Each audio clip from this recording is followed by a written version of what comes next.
I thought my sister offering her baby was a miracle after 2 failed IVFs. Then my husband refused to talk about it and I found out he was the father. My sister showed up at my house holding a positive pregnancy test and said the baby was for me. I cried. I actually cried right there in the kitchen. 2 years of failed IVF treatments. 2 years of watching my bank account drain. 2 years of hormones that made me feel like I was losing my mind. And here she was, my younger sister, offering to carry a baby for us. She sat down at the table and started explaining. I know how much you've been struggling. And I can't watch you go through another round. Let me do this for you. My husband came home from work about an hour later. I was still crying, but happy crying this time. I grabbed his arm the second he walked in. She's pregnant, I said. She wants to give us the baby. He just stood there. His face went white. What? He said. My sister. She's offering to be our surrogate, kind of. She got pregnant and she wants us to adopt the baby. He didn't smile. He didn't hug me. He just turned around and walked upstairs.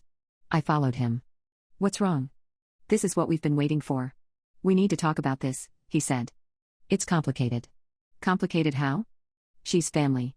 She wants to help us. He wouldn't look at me. He just kept saying we needed time to think. That we shouldn't rush into anything. That there were legal issues to consider. But I couldn't think about anything else. I went back downstairs and my sister was still sitting there, looking nervous. He's just in shock, I told her. Give him some time. She nodded. Then she said something that stuck with me. I know this is sudden. But I promise, this baby was meant for you. Over the next few days, my husband refused to discuss it. Every time I brought it up, he changed the subject or left the room. He started working late. Coming home after I was already in bed. I called my sister and told her we needed more time. She got quiet on the phone. How much time? She asked. I don't know. He's being weird about the whole thing. Another week went by. Then my sister called me crying. She said she needed to tell me something but she was scared. I drove to her apartment. She opened the door and she looked terrible. Eyes swollen, hair a mess. I can't do this anymore, she said. I thought I could but I can't. Can't do what? She sat down on her couch and put her face in her hands. The baby. It's not just mine. My stomach dropped. What do you mean? The father, she said. It's your husband. I didn't believe her at first. I actually laughed. It sounded insane. But she pulled out her phone and showed me text messages. Photos. Evidence of them meeting up at hotels. Conversations about how they needed to be careful. About how I couldn't find out. Then she showed me one message that made me want to throw up. It was from 3 months ago. My husband wrote, if she finds out, we'll just say you're being a surrogate. She'll be so desperate she'll believe anything. They planned it. The whole thing. My sister getting pregnant wasn't an accident. It was his baby the entire time. And they thought I was so pathetic, so desperate for a child, that I'd just accept it without asking questions. I left her apartment. I didn't yell or scream. I just walked out. When I got home, my husband was in the living room watching TV. We need to talk, I said. He looked up. About what? About your baby. His face changed. He knew. She told you, he said. Yeah. She told me everything. He started trying to explain. Said it was a mistake. That it only happened a few times. That he panicked when she got pregnant and didn't know what to do. That offering me the baby seemed like the only solution. I asked him when it started. He said last year. Right around the time we were doing our second IVF cycle. While I was pumping my body full of hormones and crying every night, he was sleeping with my sister. I filed for divorce the next day. My lawyer said I have grounds for fault based on adultery in our state. I'm taking everything. The house. The savings. His retirement account. All of it. My sister keeps calling. She says she's sorry. That she never meant to hurt me. That they both made a terrible mistake. She wants to know if I'll ever forgive her. I told her to lose my number. My parents think I'm being too harsh. They say family is family and I should find a way to work through this. That my sister needs support right now because she's pregnant and alone. So am I wrong for refusing to forgive either of them and making sure my ex loses everything in the divorce? My ex showed up at my work yesterday. Security called me down to the lobby because he wouldn't leave. I thought about just letting them escort him out, but part of me wanted to see what he had to say. Stupid, I know. He looked like hell. Unshaven, bags under his eyes, wrinkled shirt. He started talking before I even got close. Please, just give me 5 minutes, he said. That's all I'm asking. I crossed my arms. You've got to. He tried to explain again. Different version this time. Now he's saying my sister seduced him. That she knew he was vulnerable because of our fertility struggles. That she manipulated him into the affair and then trapped him with the pregnancy. I actually laughed. So you're the victim now? I'm not saying that. I'm saying it wasn't all my fault. You fucked my sister. Multiple times. For months. While I was doing IVF. That's pretty clear-cut. He got desperate then. Started saying he'd sign any divorce papers I wanted. Give me anything. Just please don't take the house because his parents helped with the down payment. Should have thought about that before, I said, and walked away. Security escorted him out. My coworkers saw the whole thing. By lunch, everyone knew something was going on. I ended up telling my boss a simplified version because I needed her to understand why I might need time off for legal appointments. She was horrified. Said to take whatever time I needed. The real nightmare started when I got home. My parents were sitting in their car in my driveway. Waiting for me. My mother got out first. She's been calling nonstop since I told them what happened, but I've been letting it go to voicemail. Apparently she decided a surprise visit was the solution. We need to talk about this, she said. There's nothing to talk about. Yes, there is. Your sister is pregnant and scared. She made a mistake. I unlocked my front door. A mistake is forgetting someone's birthday. This was a choice. Multiple choices. My father finally spoke up. She's still your sister. You grew up together. You can't just throw that away. I turned around. She threw it away when she slept with my husband. When she helped him plan to trick me into raising their baby. When she decided her wants were more important than anything else. My mother started crying. The same manipulation tactic she's used my entire life. We're a family. We work through things. Not this, I said. I'm done. I went inside and locked the door. They stood outside for 20 minutes knocking and calling my phone. I didn't answer. Eventually they left. But the voicemails kept coming. My mother saying I'm being cruel. That my sister needs me now more than ever. That I'm going to regret cutting her off when the baby comes. The baby. That's the part that makes me want to scream. Everyone keeps talking about the baby like it's this innocent thing I should care about. But that baby is the product of their betrayal. It's the living proof that while I was destroying my body trying to have a child, my husband was making one with my sister. My lawyer called this morning. Said my ex's lawyer reached out trying to negotiate. He wants to keep his retirement account. Offering to give up other things in exchange. I told her no. Take everything we're entitled to. She asked if I was sure. Said judges might view me more favorably if I seemed reasonable. I don't care about seeming reasonable.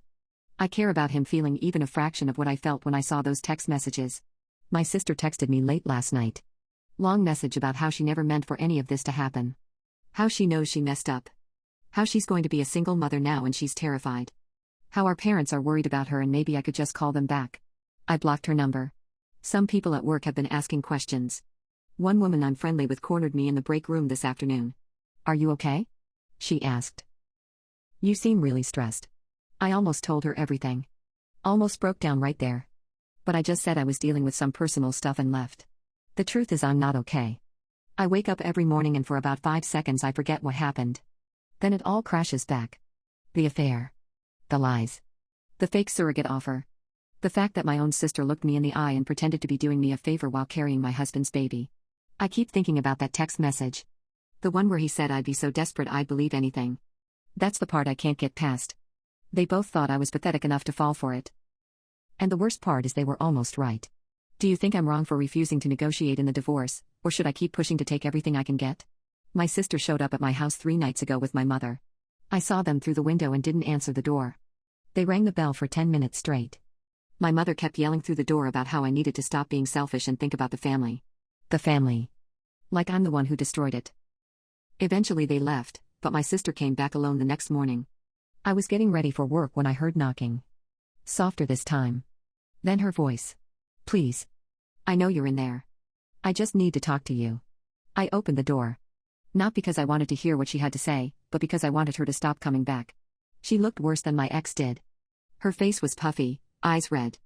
She was showing now, just a little bump under her sweater. What do you want? I asked. I need help, she said. I don't have anywhere to go. I stared at her. That's not my problem. Please. I know I messed up. But I'm pregnant and scared and I don't know what to do. You should have thought about that before you fucked my husband. She flinched.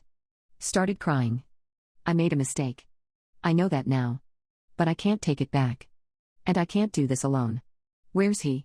I asked. Your baby's father. Why isn't he helping you? She looked down. He said he needs space. That he can't handle everything right now. I almost laughed. So he's abandoning you too. How does that feel? It hurts, she whispered. It hurts so much. Good. Her head snapped up. How can you say that? I'm your sister. No, I said. You are my sister. That person is gone. I closed the door in her face. Locked it. Heard her crying on the other side for a while before she finally left. My lawyer called that afternoon with news. The divorce is moving faster than expected because my ex isn't contesting anything anymore. He just wants it over with. Signed everything. He's giving up? I asked. Essentially, yes. His lawyer said he's not in a good place mentally right now. I felt nothing hearing that. No satisfaction, no pity. Just emptiness. But then she told me the rest. During the asset review, they found out he'd been taking money from our joint savings for months. Thousands of dollars. All of it going to hotels and gifts. For my sister. Money we'd been saving for fertility treatments. Money from my paychecks too. He was literally using my money to fund his affair. I had to pull over on my drive home because I couldn't see straight. The rage was so intense I thought I might pass out. He didn't just betray me. He stole from me to do it. My lawyer said we could potentially press charges for financial misconduct, but it would complicate the divorce. I told her I didn't care. I want him to face consequences for everything. Work has been strange. People are being too nice, which means someone told everyone what happened. I don't know who. Maybe my boss trying to explain why I needed time off. Maybe one of the co-workers who saw him at the office. Yesterday a woman from accounting I barely know stopped me in the hallway. I heard what happened, she said. My ex did something similar. It gets better. I just nodded and kept walking. I don't want their pity or their stories. My phone won't stop buzzing. My mother calls every few hours. Leaves voicemails about forgiveness and family values.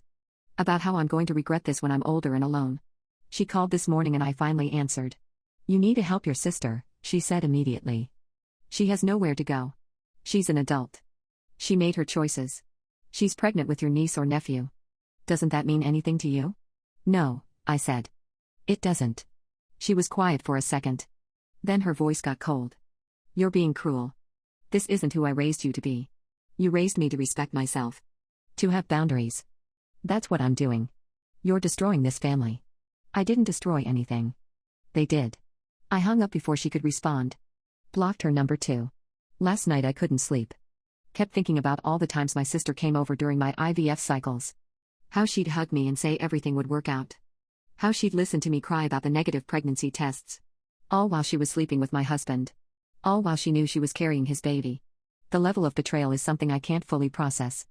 It's not just what they did. It's how calculated it was. How they looked me in the face every day and lied. A mutual friend called me yesterday. Someone who knows both me and my sister. I heard what happened, she said carefully. I just wanted to check on you. I'm fine. Are you really? Because this is a lot to deal with. I'm handling it. She paused. Your sister called me. She's really struggling. I don't care. She said she's sorry. That she knows she can't fix this but she wants to try. There's nothing to fix. It's over. But she's family. I almost screamed. Why does everyone keep saying that? Like being family means I have to forgive someone who destroyed my life? I'm not saying you have to forgive her. I'm just saying maybe don't shut her out completely. For your own sake. I told her I had to go and hung up. Then I blocked her too. I'm running out of people who haven't chosen sides. Most of them are siding with my sister because she's pregnant and needs support. Like I don't need support after finding out my husband and sister betrayed me. The house feels too empty now. Too quiet. I keep expecting to hear his voice or her laugh from one of her visits. But it's just silence. My ex texted me from a new number yesterday. Just one message. I'm sorry for everything. I hope someday you can forgive me. I didn't respond. There's nothing to say. My lawyer wants to meet next week to finalize everything. She said the settlement is going to be significant in my favor. The house, most of the savings that's left, part of his retirement. But none of it feels like winning. It just feels like surviving. Should I have let my sister explain more, or was I right to shut her down completely? The divorce was finalized 3 weeks ago. I sat in that courtroom and watched my ex sign the papers with shaking hands. He looked like he'd aged 10 years. Good. The judge granted me everything my lawyer asked for. The house, 70% of our liquid assets, half his retirement account, and a portion of his salary for the next 2 years to compensate for the money he stole from our joint account. His lawyer tried to argue it was too harsh, but the evidence of his affair and financial misconduct made it pretty straightforward. When we walked out of the courthouse, he tried to talk to me one last time. "Can we just," he started. "No," I said, and kept walking. That was 4 months ago that my whole life exploded. 4 months since I found out about the affair. It feels like 4 years. My sister had the baby 2 weeks ago. A girl. My mother sent me a photo even though I've had her blocked. She must have emailed it from a different address. I deleted it without looking at it properly, but I saw enough.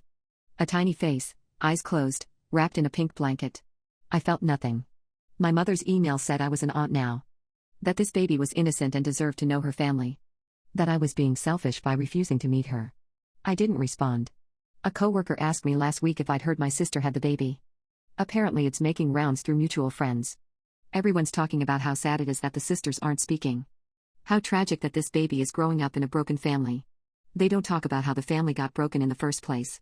My ex isn't involved with the baby either, from what I've heard. He sends money, but that's it. Won't visit, won't hold her, won't even say her name. My sister is raising her alone in my parents' house because she can't afford her own place. Part of me wonders if he looks at that baby and sees what he destroyed. If he thinks about me every time he writes the check. I hope he does. I ran into someone from his office last month at the grocery store. She clearly didn't know whether to acknowledge me or pretend she didn't see me. She chose to say something. "I heard about everything," she said quietly. "We all felt terrible for you." He doesn't work there anymore, by the way. He quit about a month ago. I asked why. People weren't exactly friendly to him after it got out what he did. HR had to get involved because someone left printed copies of homewrecker articles on his desk. It was a whole thing. I should probably feel bad about that. I don't. I've been going to therapy. My insurance covers it and my therapist suggested I needed help processing everything. She's right, though I hate admitting it. Last session she asked me if I thought I'd ever forgive them. "No," I said. "Not ever? Not even years from now? What's there to forgive?" They knew exactly what they were doing. They planned it.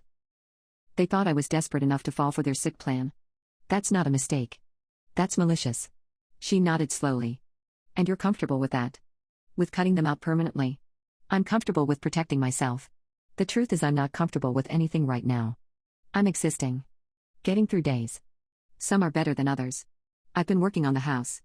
Painting rooms, replacing furniture that reminded me of him. Making it mine instead of ours. It helps, having projects. Keeps my mind busy. I thought about selling it at first. Too many memories. But then I realized, why should I give up my home because of what they did? This is my house now. I earned it. My friend from college came to visit last weekend. She's one of the few people who hasn't tried to play mediator or convince me to reconcile with my sister. She just listens. We were drinking wine on the back porch when she asked how I was really doing. "I don't know," I said. "Some days I'm fine. Some days I wake up and I'm so angry I can barely function. That's normal. Is it? Because everyone keeps telling me I should be over it by now. That I need to move on and let go. Everyone can fuck off," she said. "You move on when you're ready." That made me feel better than anything else anyone said to me in months. I deleted all my social media accounts. Too many people with opinions about my life. Too many mutual friends posting pictures of my sister's baby with captions about new beginnings and blessings. A blessing. That's what they're calling her. The product of my husband fucking my sister while I was pumping hormones into my body trying to have a baby. A blessing. I've thought a lot about the IVF. About how much of myself I poured into trying to become a mother. About the shots and the appointments and the hope every single time that maybe this cycle would work. And all that time, they were creating their own baby. Behind my back. In hotel rooms paid for with money from our joint account. My therapist thinks I'm stuck in anger. She's probably right. But I don't know how to get past it. How do you forgive something like that? How do you let go of that level of betrayal? I don't think you do. I think you just learn to carry it differently. My father called me from a different number last week. I picked up before I realized it was him. "Your mother is worried about you," he said. "She shouldn't be. You're isolating yourself. Cutting off your whole family. I cut off 2 people who betrayed me. You're the ones who chose their side. We didn't choose sides. We're trying to hold the family together." "There is no family anymore," I said. "They destroyed it." He was quiet for a moment. Then he said, "Your sister made a mistake. She's paying for it. She's alone with a newborn and no support system. That's called consequences. You used to be kind," he said. "I don't recognize you anymore." "Good," I said, and hung up. Maybe I'm not the person I used to be. That person was naive enough to believe her husband and sister would never hurt her. That person got destroyed. This version of me is harder, angrier, less trusting. But this version survives. I've started thinking about what comes next. Not in terms of relationships or family, but for me. Who I want to be moving forward. I'm thinking about going back to school. Getting a degree in something I actually care about instead of the practical choice I made at 20. I have the house paid off now, some savings. I could do it. Or maybe I'll travel. Take the money from the divorce settlement and see places I've never been. Places that don't have memories attached. I don't know yet. But for the first time in months, I'm thinking about a future that doesn't revolve around what they did to me. My lawyer called yesterday with final paperwork. Everything is officially done. The divorce is complete, the assets are divided, the accounts are separated. How do you feel? She asked. I don't know, I said. Empty, maybe. That's normal. This was a major trauma. Give yourself time. Everyone keeps saying that. Give it time. It gets better. You'll heal. But what if I don't want to heal the way they expect me to? What if I'm okay being angry? What if I never forgive them and never feel guilty about it? I saw my ex's car outside a bar downtown last week. For a second I thought about going in. Confronting him one more time. Asking him if it was worth it. If those hotel rooms and sneaking around were worth losing everything. But I kept driving. There's nothing left to say. He made his choice. My sister made hers. And I've made mine. I'm done letting their betrayal define my life. Done waiting for closure that will never come. Done hoping for apologies that would never be enough anyway. They took something from me that I can never get back. My trust, my marriage, my family, my dreams of being a mother. All of it gone because they were selfish and cruel. But they didn't take everything. I still have myself. My home. My future. And that's going to have to be enough. So no, I don't regret how I handled this.